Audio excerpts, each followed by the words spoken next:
Assalamualaikum warahmatullahi wabarakatuh. Selamat siang teman-teman semuanya.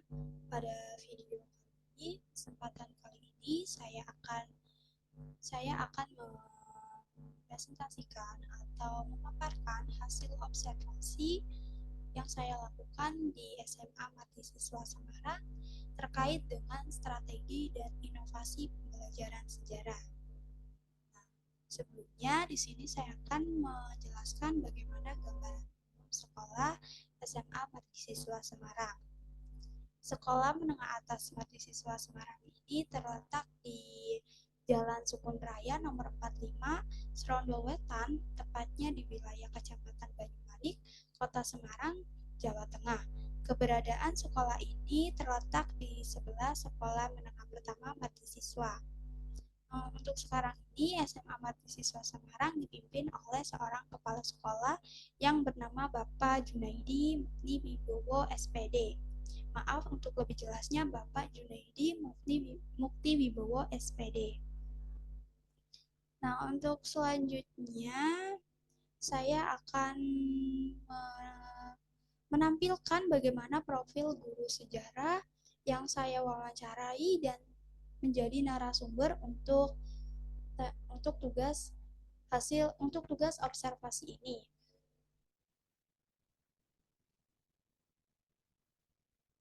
Untuk profil guru sejarah sendiri yaitu ada Ibu Nani Sugiyarti SPD, seorang guru yang berusia 26 tahun. Nah, Ibu Nani ini sudah mengajar di dunia pendidikan, tepatnya di SMA Mati Siswa Semarang selama 1 tahun terakhir dan dengan penuh semangat dan dedikasinya. Sebelumnya, saya akan menjelaskan dan memaparkan hasil observasi dan hasil wawancara saya kepada guru sejarah di SMA Mati Siswa Semarang, yaitu Ibu Nani Sugiyarti. Nah, menurut Ibu Nani, terhadap karakteristik peserta didik, bahwa peserta didik di SMA Mati Siswa ini mengalami pertumbuhan fisik, perubahan hormonal, dan perkembangan seksual yang dapat mempengaruhi kesehatan dan keseimbangan emosinya. Nah, mereka menghadapi beban akademis yang lebih berat, persiapan ujian nasional, dan bagaimana memilih jalur pendidikan sesuai minat mereka. Nah, untuk sosialnya berkembang dengan munculnya kelompok teman sebaya, dinamika percintaan, dan eksplorasi identitas diri. Dalam ekstrakurikuler atau organisasi, mereka terlibat dalam kegiatan yang mengembangkan keterampilan kepemimpinan dan kerjasama. Semua aspek ini menciptakan lingkungan dinamis di mana peserta didik harus mengelola perubahan sembari fokus pada pencapaian akademis dan perkembangan pribadi mereka. Nah, untuk selanjutnya adalah mengenai pembelajaran abad 21. Sebagai guru, Ibu Nani menganggap bahwa pembelajaran abad 21 menekankan pengembangan keterampilan abad 21 seperti kreativitas, pemecahan masalah, kolaborasi, komunikasi, dan pemikiran kritis. Nah, pemanfaatan teknologi dianggap penting untuk meningkatkan pengalaman belajar peserta didik. Lingkungan inklusif dan mendukung keberagaman memberikan ruang eksplorasi minat dan pengembangan keahlian yang relevan. Pembelajaran abad 21 ini juga fokus pada literasi digital, etika, dan adaptasi terhadap perubahan dengan peran kunci guru dalam membimbing siswa atau peserta didik menghadapi tuntutan masa depan. Hal ini membawa tantangan dan peluang baru dalam mendidik generasi yang siap menghadapi dinamika masyarakat dan pekerjaan yang terus berkembang. Selanjutnya ada model pendekatan, metode, dan teknik. Untuk persepsi Ibu Nani sendiri terhadap model pendekatan, metode, dan teknik dalam pembelajaran sejarah, mengusung model pembelajaran berbasis cerita dan penyelidikan, memberikan ruang eksplorasi sejarah. Nah, pendekatannya adalah mengaitkan sejarah dengan konteks sosial dan budaya ataupun dalam kehidupan sehari-hari, merangsang pemikiran yang kritis. Nah, meskipun menggunakan ceramah dalam pembelajaran di kelas, Ibu Nani menjaga interaktivitas dengan pertanyaan dan partisipasi aktif, mengintegrasikan teknologi seperti presentasi multimedia dan platform daring untuk meningkatkan keterlibatan peserta didik.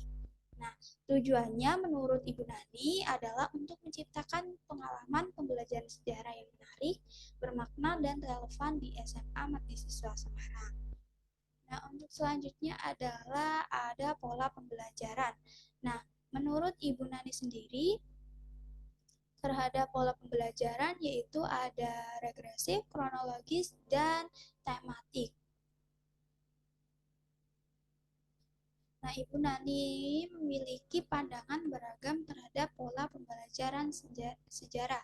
Yang pertama yaitu regresif, dipandang sebagai pendekatan menarik yang memungkinkan peserta didik menyelami peristiwa sejarah dari masa modern ke masa lampau.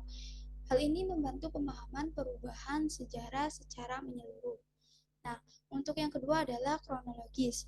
Dianggap sebagai dasar penting yang membantu peserta didik membangun landasan pemahaman tentang urutan peristiwa sejarah menjadi dasar untuk menganalisis dampak dan keterkaitan antar periode. Nah, untuk yang ketiga adalah tematik. Dilihat sebagai pendekatan yang memberikan kebebasan untuk mengeksplorasi topik tertentu tanpa keterikatan pada kronologi waktu. Hal ini meningkatkan minat peserta didik dengan fokus pada tema yang lebih relevan dan mungkin saja jauh lebih menarik atau diminati oleh peserta didik. Nah, Ibu Nani berpendapat bahwa menggabungkan elemen-elemen dari ketiga pola pembelajaran tersebut dapat menciptakan pengalaman pembelajaran sejarah yang seimbang, menarik, dan relevan bagi peserta didik di SMA Mahasiswa Semarang. Nah, untuk selanjutnya adalah ada ice breaking. Persepsi Ibu Nani tentang ice breaking dalam pembelajaran sejarah menganggap bahwa ini merupakan hal penting dalam pembelajaran sejarah. Ini membantu menciptakan suasana kelas yang nyaman dan mendukung serta membangun antusiasme peserta didik terhadap materi sejarah yang nantinya akan dipelajari. Dengan kegiatan ringan dan menghibur, beliau berharap mengurangi ketegangan peserta didik terhadap subjek sejarah atau materi sejarah dan membuka pintu untuk diskusi yang mendalam. Nah, secara keseluruhan, ice breaking ini dianggap sebagai alat efektif untuk menciptakan atmosfer positif, membangun relasi, dan meningkatkan keterlibatan peserta didik dalam pembelajaran sejarah. Nah, untuk selanjutnya adalah ada interaktif peserta didik atau bagaimana persepsi Ibu Nani untuk pelibatan interaktif peserta didik dalam pembelajaran. Di SMA Merdeka Siswa Semarang, Ibu Nani ini mengutamakan strategi kreatif untuk melibatkan peserta didik secara interaktif. Dengan menggunakan diskusi terbuka, ia merangsang pemikiran kritis dan keterlibatan peserta didik dalam pembelajaran sejarah. Ibu Nani juga mengakui pentingnya suasana yang menyenangkan, sering juga memulai kelas dengan ice breaking untuk membangun relasi antar siswa dan meningkatkan motivasi partisipasi dalam pembelajaran. Dengan pendekatan ini tujuannya adalah untuk menciptakan lingkungan pembelajaran sejarah yang menarik, interaktif, dan merangsang perkembangan keterampilan peserta didik. Untuk selanjutnya adalah ada koneksi materi sejarah dengan isu terkini. Persepsi Ibu Nani dalam membangun koneksi materi sejarah dengan isu terkini yaitu menciptakan relevansi dalam pembelajaran melalui diskusi terbuka tentang berita atau peristiwa terkini dengan akar sejarahnya. Nah, peserta didik ini terlibat dalam analisis, menyadari keterkaitan masa lalu dengan masa kini. Ibu Nani memanfaatkan juga teknologi dan platform daring untuk mendiskusikan video atau sumber berita terkait dengan topik sejarah. Nah, dengan menciptakan hubungan yang kuat, tujuannya adalah menjadikan pembelajaran sejarah sebagai tempat bagi peserta didik untuk mengembangkan pemahaman yang lebih dalam tentang dunia mereka. mereka dan merespon kontekstual terhadap peristiwa masa kini atau kehidupan sehari-hari mereka dengan peristiwa masa kini atau peristiwa di masa lalu. Nah, untuk selanjutnya adalah ada kemampuan berpikir kritis. Persepsi Yunani dalam bukan kemampuan berpikir kritis menggunakan strategi efektif untuk menumbuhkan kemampuan berpikir kritis peserta didik, yaitu dengan melibatkan tugas-tugas analisis sumber sejarah seperti dokumen video historis dan foto-foto historis untuk mengembangkan keterampilan analisisnya. Nah, dalam diskusi kelas, peserta didik didorong untuk mengemukakan argumen dengan bukti yang relevan dan untuk mempertanyakan, mengevaluasi, dan menghubungkan dengan konsep-konsep sejarah. Penggunaan pertanyaan terbuka ini merangsang pemikiran reflektif dan pemecahan masalah, menciptakan lingkungan yang dimana peserta didik dapat berpikir kritis, menjelajahi konsep sejarah lebih mendalam, dan mengembangkan keterampilan berpikir analisis untuk diterapkan dalam kehidupan sehari-hari. Untuk selanjutnya ada model pembelajaran. Untuk model pembelajaran yang paling sering digunakan oleh Ibu Nani sendiri adalah model pembelajaran berbasis proyek atau PJBL sebagai pendekatan utama dalam mengajar. Dengan merancang proyek-proyek sejarah yang menantang seperti penyelidikan periode waktu atau tokoh bersejarah, peserta didik tidak hanya melakukan penelitian mendalam, tetapi juga berkolaborasi dalam kelompok dan menyajikan hasil diskusi mereka. Nah, Ibu Nani juga mengintegrasikan model pembelajaran berbasis proyek atau PJBL dengan proyek pembuatan podcast dan poster digital terkait dengan konten-konten sejarah, memanfaatkan narasi audio dan teknologi visual untuk menyajikan informasi sejarah secara kreatif.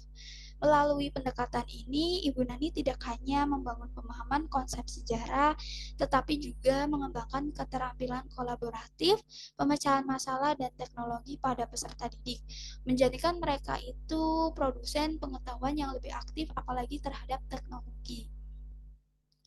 Nah, untuk selanjutnya adalah pemanfaatan sejarah digital. Intensitas pemanfaatan sejarah digital dalam pembelajaran sejarah yang dilakukan oleh Ibu Nani adalah pendekatan unik terhadap penggunaan teknologi.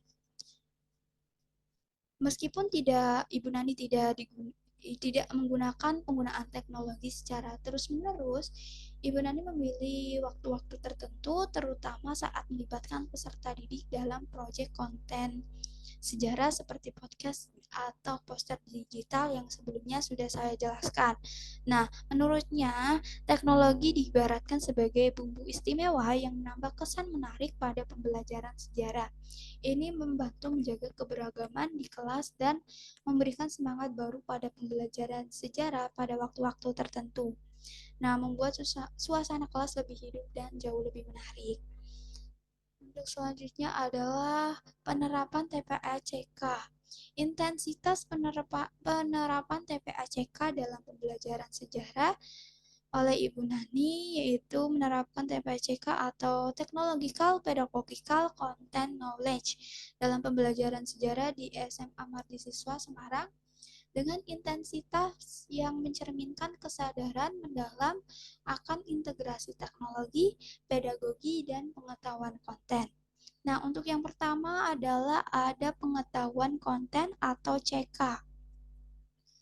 Untuk ini materi ajarannya mencakup fakta, konsep, dan konteks sejarah secara mendalam. Yang kedua adalah penerapan TPA-CK yaitu PK atau pengetahuan pedagogi. Nah, Ibu Nani menggunakan strategi pembelajaran yang sesuai dengan kebutuhan dan karakteristik peserta didik agar menciptakan lingkungan belajar yang inklusif dan menarik. Nah, yang ketiga ada pengetahuan teknologi atau TK. Ibu Nani memahami penggunaan teknologi dalam pembelajaran sejarah, memanfaatkan alat-alat digital dan platform daring untuk menyampaikan informasi dan mendorong kreativitas peserta didik. Nah, Penerapan TPE-CK oleh Ibu Nani menekankan integrasi harmonis antara CK, PK, dan TK. Contohnya melibatkan peserta didik dalam proyek membuat podcast atau poster digital terkait dengan konten-konten sejarah, menciptakan pengalaman pembelajaran yang holistik dan menarik. Nah, Ibu Nani ini tidak terpaku pada penggunaan teknologi setiap saat, melainkan memilih metode sesuai dengan tujuan pembelajaran dan karakteristik peserta didik. Dengan demikian, intensitas penerapan TPACK menciptakan keseimbangan harmonis antara pengetahuan, konten, dan pedagogi, serta teknologi, memberikan pemahaman yang kuat tentang sejarah dan keterampilan teknologi dengan relevan di era modern. Selanjutnya adalah kesimpulan dari poin-poin yang tadi sudah saya jelaskan, yaitu kesimpulannya bahwa Ibu Nani Sugiyarti ini sebagai guru sejarah di SMA Mati Siswa Semarang menunjukkan dedikasi dan kreativitas dalam pembelajaran sejarah dengan pendekatan berbasis cerita dan penyelidikan, penggunaan strategi interaktif, serta integrasi teknologi. Ibu Nani menciptakan lingkungan pembelajaran sejarah yang menarik dan relevan. Penggunaan model pembelajaran berbasis proyek seperti PBL dan PJBL memungkinkan peserta didik menjadi produsen pengetahuan aktif. Nah, sementara itu, pemanfaatan sejarah digital dan pendekatan TPACK mencerminkan kesadaran akan integrasi teknologi, pedagogi, dan pengetahuan konten. Selain itu, pemahaman Ibu Nani terhadap karakteristik peserta didik di SMA Mati Siswa, persepsinya terhadap pembelajaran abad 21, serta pola pembelajaran sejarah dan penggunaan speaking menunjukkan pendekatan holistik dan dalam mendidik peserta didiknya. Nah, dengan menggabungkan elemen-elemen itu, Ibu Nani bertujuan menciptakan pengalaman pembelajaran yang dapat merangsang pemikiran kritis, kreativitas, dan keterampilan yang relevan dengan tuntutan zaman. Mungkin cukup sekian penjelasan dari saya. Kurang lebihnya saya mohon maaf. Saya akhiri. Wassalamualaikum warahmatullahi wabarakatuh.